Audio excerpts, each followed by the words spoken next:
आज हम आपको बताएंगे संख्या पद्धति।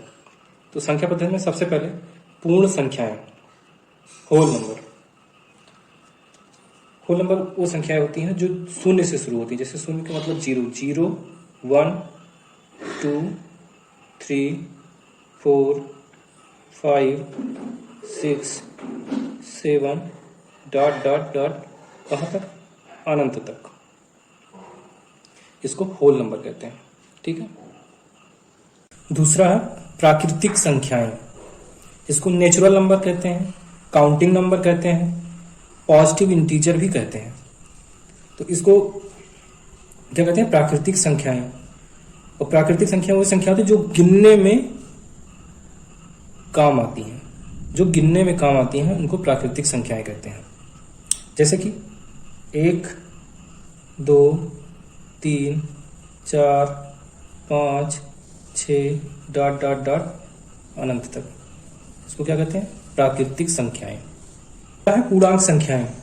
पूर्णांक को इंटीजर भी कहते हैं। पूर्णांक संख्याएं में कौन सी संख्याएं आती हैं, ये माइनस इन्फिनिटी से शुरू होता है, डॉट डॉट डॉट -3 -2 -1। जीरो भी होता है इसमें, 0 1 2 3 dot dot dot plus infinity तक जाता है। ये संख्याएं क्या हैं, पूर्णांक संख्याएं हैं। तो इसमें एक होता है धन पूर्णांक। धन पूर्णांक, धन पूर्णांक में कौन सी आती हैं, 1 2 3 4 5 डॉट डॉट प्लस इन्फिनिटी तक। दूसरा आता है ऋण पूर्णांक। इसमें कौन सा आता है, माइनस इन्फिनिटी से डॉट डॉट डॉट -3 -2 -1 तक। जीरो भी एक पूर्णांक संख्या है। जीरो भी एक पूर्णांक संख्या है। ये तीनों मिला के इंटीजर, पूरा इंटीजर कहलाते हैं, यानी कि पूर्णांक कहलाते हैं। चौथा है सम संख्याएं। इसको इंग्लिश में कहते हैं इवन नंबर्स। सम संख्याएं, सम संख्याएं वो संख्याएं हैं जिनको 2 से भाग देने पर पूरी पूरी कट जाए, उसको क्या कहते हैं, सम संख्याएं कहते हैं। जैसे कि उदाहरण के लिए सम संख्याओं का उदाहरण क्या है, example 2 4 6 8 10 dot dot dot infinity तक। ये सारी संख्याएं क्या हैं, सम संख्याएं। सम संख्याएं वो संख्याएं होती हैं जिसको 2 से भाग देने पर पूरा पूरा कट जाए, शेषफल न बचे, सम संख्याएं कहलाती हैं। नंबर 5 है विषम संख्याएं। विषम संख्याएं वे संख्याएं होती हैं जिनको 2 से भाग देने पर पूरा पूरा नहीं कटता है, उसको विषम संख्याएं कहते हैं। ठीक है। विषम संख्याओं को इंग्लिश में ऑड नंबर कहते हैं। विषम संख्याओं का उदाहरण, एग्जाम्पल 1 3 5 7 9 11 13 डॉट डॉट डॉट अनंत तक। ये सारी संख्याएं क्या है, विषम संख्याएं हैं। छठा है अभाज्य संख्याएं, प्राइम नंबर। इसमें अभाज्य संख्या उसको कहते हैं जो संख्याएं 1 से कटें और अपने आप से कटें, यानी कि जिसका केवल 2 गुणनखंड हो, 1 और स्वयं वो संख्या खुद, उसको अभाज्य संख्याएं कहते हैं। उदाहरण एग्जाम्पल के लिए 2 3 5 7 11 13 17 डॉट डॉट इन्फिनाइट अनंत। ये सारी संख्याएं अभाज्य संख्याएं हैं। 2 ऐसी संख्या है जो सबसे छोटी अभाज्य है।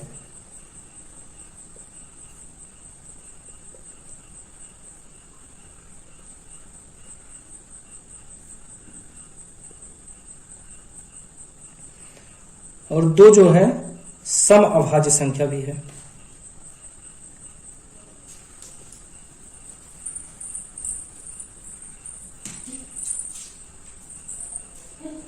ठीक है।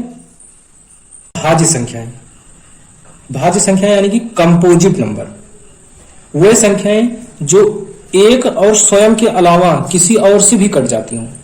जैसे 1 से और स्वयं से कट रही तो अभाज्य संख्या हो गई, इसके अलावा किसी और से भी कट जा रही है, यानी कि उस किसी भी संख्या, इसी संख्या के 2 से ज्यादा गुणनखंड हो तो वह संख्या भाज्य संख्या कहलाती है।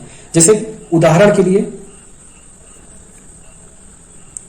4 6 8 9 10 15 डॉट डॉट अनंत।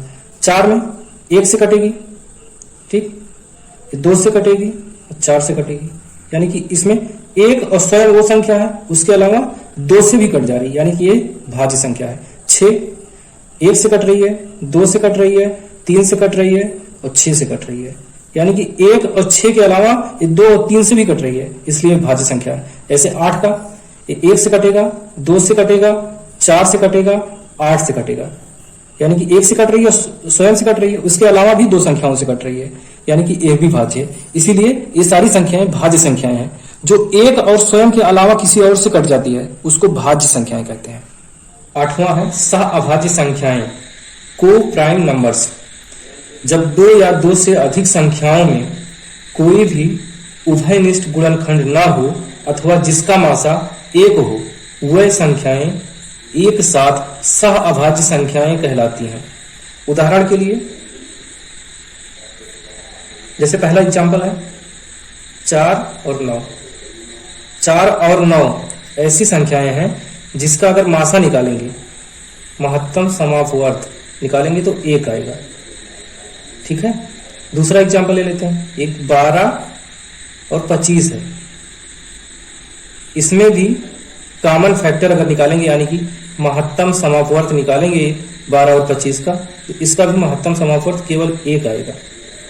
इसी प्रकार ETC और आदि संख्याएं होती हैं जिनका मासा केवल 1 हो, तो वे संख्याएं हमेशा क्या होंगी, सह अभाज्य संख्याएं होंगी, ठीक है। युग्म अभाज्य संख्याएं ऐसी अभाज्य संख्याएं जिनके बीच का अंतर 2 हो, युग्म अभाज्य संख्याएं कहलाती हैं। उदाहरण के लिए जैसे देखते हैं, युग्म अभाज्य संख्या में जो संख्या रहेगी वो अभाज्य संख्या रहेगी और उनके बीच का अंतर अगर देखेंगे तो वो केवल 2 हो। इसलिए उदाहरण, पहला उदाहरण में 11 और 13। 11 भी एक अभाज्य संख्या है, 13 भी अभाज्य संख्या है, इसके और इसके बीच का अंतर क्या है, 2 है। अगर 13 में से 11 घटाते हैं तो 2 आएगा, यानी कि बीच का अंतर 2 है और दोनों संख्याएं क्या हों, अभाज्य हों, तो वो क्या हो जाएंगी, युग्म अभाज्य संख्या। दूसरा उदाहरण 17 और 19, यह भी दोनों क्या है, युग्म अभाज्य संख्या। 17 अभाज्य है, 19 भी अभाज्य है, दोनों के बीच का अंतर क्या है, अगर 19 में से 17 घटाएंगे तो अंतर 2 आएगा, दोनों के बीच का अंतर भी 2 आ रहा है, यानी कि ये दोनों संख्याएं युग्म अभाज्य संख्याएं। ऐसे और भी संख्याएं हैं जो युग्म अभाज्य संख्याएं हैं, ठीक है। 10वां है परिमेय संख्याएं, रेशनल नंबर्स। वे संख्याएं जिसको P/Q के रूप में लिखा जा सकता है, जहां P और Q एक पूर्णांक हो तथा Q बराबर ना हो 0 के, उसे क्या कहते हैं, परिमेय संख्या कहते हैं। जैसे कि P/Q के रूप में लिखा जाए, ठीक, और उसमें एक कंडीशन ये हो, P और Q जो हो पूर्णांक हो, क्या हो, पूर्णांक हो, और दूसरी कंडीशन होगी, दूसरी शर्त होगी, Q कभी भी 0 के बराबर ना हो, ठीक। जैसे उदाहरण के लिए 2, 5, 7, 8, -3, -4, -8 ETC, ये सब संख्याएं क्या हैं, परिमेय संख्याएं हैं। या और भी कह सकते हैं 2/3, ऋण 3/5 ETC, ये सारी संख्याएं क्या हैं, परिमेय संख्याएं हैं। परिमेय संख्याएं धनात्मक भी हो सकती हैं, ऋणात्मक भी हो सकती हैं, ठीक। 11वां है अपरिमेय संख्याएं, इरेशनल नंबर्स। वे संख्याएं जिन्हें P/Q के रूप में नहीं लिखा जा सकता है, जहां P तथा Q पूर्णांक हो और Q बराबर ना हो 0 के, तो उसे अपरिमेय संख्या कहते हैं, ठीक है।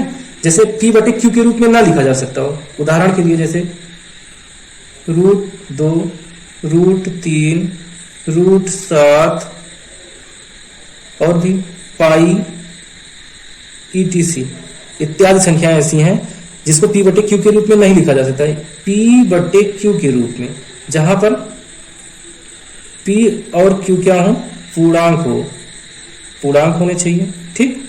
और दूसरी कंडीशन Q कभी भी 0 के बराबर ना हो। इस टाइप से अगर P/Q के रूप में ना लिखा जा सके किसी भी संख्या को, तो वो संख्या क्या हो जाएंगी? अपरिमेय संख्या हो जाएगी। अगर p बटे q के रूप में लिखा जा सकता है तो वो संख्या क्या हो जाएंगी? परिमेय संख्या हो जाएगी। जहां पर एक कंडीशन भी होनी चाहिए, p और q पूर्णांक होने चाहिए और q कभी भी शून्य के बराबर ना हो। ठीक। वास्तविक संख्याएं, रियल नंबर, सभी परिमेय संख्या तथा सभी अपरिमेय संख्याएं वास्तविक संख्याएं कहलाती हैं।